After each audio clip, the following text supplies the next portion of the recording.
Biden to address voting rights on Bloody Sunday anniversary in Selma, Wilmington, Delaware. President Biden will travel to Selma, Alabama, on Sunday to commemorate the anniversary of a violent attack on black protesters by police officers, an event that electrified the civil rights movement and led to the creation of the Voting Rights Act of 1965. The president is expected to deliver a speech focused on voting rights even as Democrat-led efforts to protect access to the ballot have failed.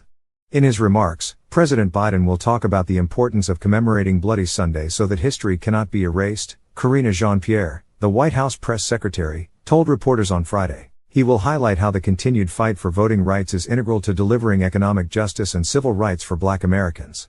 While in office, Mr. Biden has pushed for 2 pieces of voting rights legislation, including one bill named for Representative John Lewis, the civil rights icon and Democrat of Georgia who was among the demonstrators beaten while trying to cross the Edmund Pettus Bridge on that Sunday 58 years ago. The bill named for Mr. Lewis, who died in 2020, would have restored a key piece of the landmark Voting Rights Act that passed in the wake of Selma. The provision relied on a formula to identify states with a history of discrimination and require that those jurisdictions clear any changes to their voting processes with the federal government. Those protections were stripped away by the Supreme Court in 2013.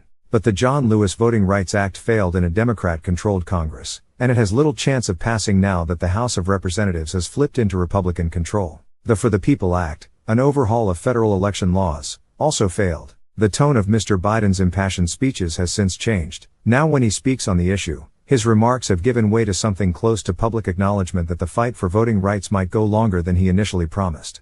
"Look, I get accused of being an inveterate optimist," the president said in a speech in January at Ebenezer Baptist Church, where the Reverend Dr. Martin Luther King Jr. often preached. "Progress is never easy, but redeeming the soul of the country is absolutely essential."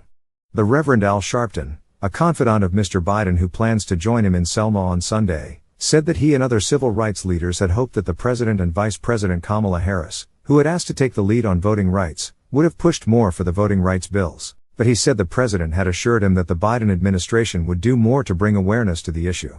"This puts the public on notice that we still don't have a voting rights bill, and we're still marching across a bridge named for a Ku Klux Klan member, where John Lewis spilled blood," Mr. Sharpton said, referring to Mr. Pettus, an Alabama senator and Klan member for whom the bridge is named. The president will be joined by Mr. Sharpton and several black lawmakers, including Representative Terry A. Sewell, an Alabama Democrat and longtime Biden supporter. On Sunday, Mr. Biden, who came to Selma as vice president in 2013, will also have a first-hand look at the devastation wrought by a series of deadly tornadoes that hit the area in January. Ms. Sewell said in a statement that the president had authorized an increase in federal funding to help clean up the area. As Selma continues to recover from the January 12 storms, President Biden's presence will send a clear message that our community is not alone, she said.